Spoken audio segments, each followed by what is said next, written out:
atas meja, kayu disatukan dengan paku. Sebelum presentasi dimulai, kami ucapkan salam terlebih dahulu. Assalamualaikum warahmatullahi wabarakatuh. Kami dari kelompok 5 akan mempresentasikan materi tentang wacana bahasa Indonesia. Sebelum itu, kami akan memperkenalkan diri. Perkenalkan, nama saya Reski Amalia selaku pemateri pertama. Saya Rahmawati selaku pemateri kedua. Saya Ramla selaku pemateri ketiga. Saya Suwarni sebagai pemateri keempat. Saya Wahyuni selaku pemateri kelima.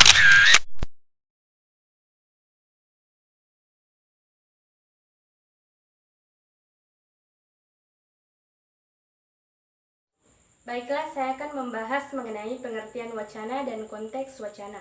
Pengertian wacana.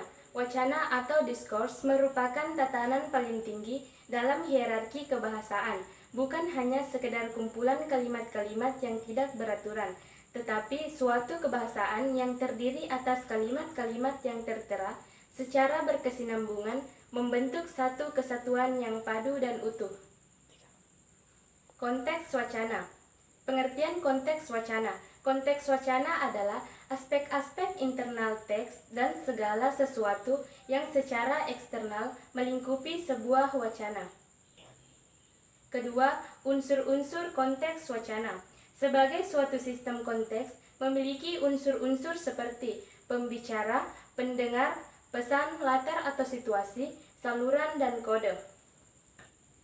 Bagian C, jenis-jenis konteks wacana. 1. Konteks fisik. 2. Konteks epistemis. 3. Konteks linguistik. Dan keempat, konteks sosial.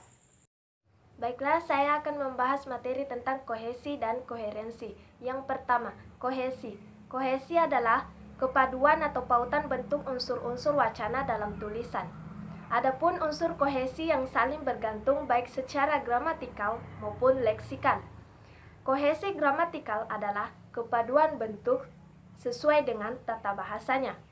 Kohesi gramatikal terdiri atas referensi, substitusi, elipsis, dan konjungsi.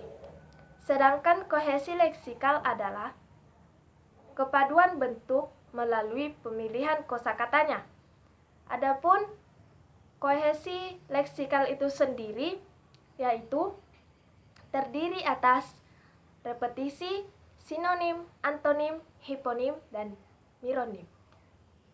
Yang kedua, koherensi. Koherensi adalah keterkaitan antara bagian yang satu dengan bagian yang lainnya sehingga kalimat memiliki kesatuan makna yang utuh. Adapun koherensi terdiri atas beberapa hubungan, yaitu hubungan waktu, hubungan ibarat, hubungan sebab akibat, hubungan sarana hasil, hubungan alasan sebab, hubungan penjumlahan, hubungan pertentangan, hubungan pembanding, dan hubungan syarat hasil. Baiklah, di sini saya akan menyampaikan materi selanjutnya yaitu tentang ragam wacana. Berdasarkan tujuannya, ragam wacana dibedakan menjadi 5. Yang pertama yaitu narasi. Narasi adalah paragraf yang menceritakan tentang terjadinya sebuah peristiwa yang berlangsung berdasarkan kronologi atau urutan waktu. Tujuan dari paragraf narasi ini yaitu memberikan informasi atau wawasan dan memperluas pengetahuan. Yang kedua yaitu deskripsi. Deskripsi adalah paragraf yang dimana gagasan utamanya disampaikan dengan cara menjelaskan objek, tempat, peristiwa yang sedang menjadi topik kepada pembaca. Tujuan dari paragraf deskripsi ini yaitu membuat pembaca seolah-olah merasakan, membayangkan, melihat atau mengalami sendiri wacana yang sedang ia baca. Yang ketiga yaitu eksposisi. Eksposisi adalah paragraf yang dimana terkandung sejumlah informasi atau pengetahuan yang disampaikan secara jelas, singkat, padat, dan akurat. Tujuan dari paragraf eksposisi ini yaitu memaparkan atau menjelaskan kepada pembaca sehingga pengetahuan pembaca dapat bertambah. Selanjutnya yaitu paragraf argumentasi. Paragraf argumentasi adalah paragraf yang berisi pemaparan berdasarkan alasan bukti atau contoh nyata dari kejadian yang dimaksudkan untuk mempengaruhi pembaca agar yakin dengan apa yang disampaikan penulis. Tujuan dari paragraf eksposisi ini yaitu membuat pembaca yakin dengan ide atau pendapat gagasan yang disampaikan yaitu adalah benar dan terbukti. Yang terakhir yaitu paragraf persuasi. Paragraf persuasi adalah paragraf yang berisi ajakan, membujuk atau merayu pembaca untuk melakukan sesuatu sesuai dengan apa yang dikehendaki penulis. Tujuannya yaitu sama dengan pengertiannya, yaitu membujuk pembaca untuk melakukan sesuatu sesuai dengan apa yang terdapat pada wacana. Sekian materi dari saya.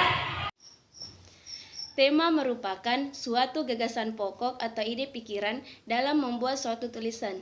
Tema sebelum mengarang sangatlah penting untuk menjamin penyampaian ide secara teratur dan jelas, sehingga isi karangan dapat dipahami dengan mudah oleh pembaca. Tema harus diungkapkan secara eksplisit agar dapat membantu penulis dalam membuat suatu kerangka karangan. Adapun pengertian dari topik. Topik adalah hal yang pertama kali ditentukan oleh penulis ketika ingin membuat suatu tulisan. Adapun pengertian lain dari topik adalah tahap awal atau proses dalam penelitian atau penyusunan karya ilmiah. Adapun hal-hal yang harus dipertimbangkan dalam membuat topik. Yang pertama, harus menarik perhatian penulis. Yang kedua, harus diketahui dan dikuasai oleh penulis. Yang ketiga, harus sempit dan terbatas. Dan yang keempat, penulis pemula harus menghindari topik yang kontroversial dan baru. Adapun syarat-syarat topik yang baik. Yang pertama, sesuai dengan bidang keahlian. Yang kedua, bidang studi yang dialami. Yang ketiga, pengalaman penulis, pengalaman kerja, praktik di lapangan, penelitian, serta partisipasi dalam kegiatan ilmiah. Dan yang keempat, bidang profesi atau bidang kerja.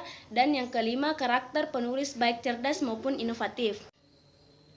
Judul merupakan perincian atau jabatan dari topik yang diberikan untuk bahasan atau karangan.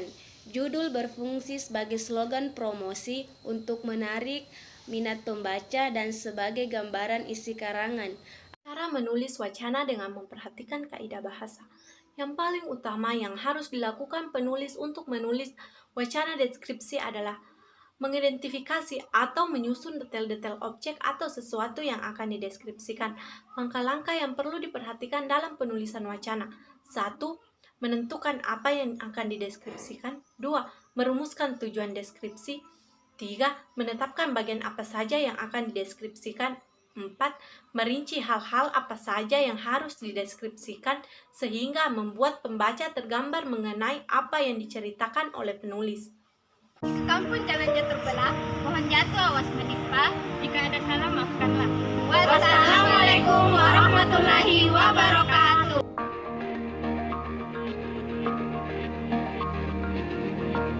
Ambil kayu untuk membuat meja, kayu disatukan dengan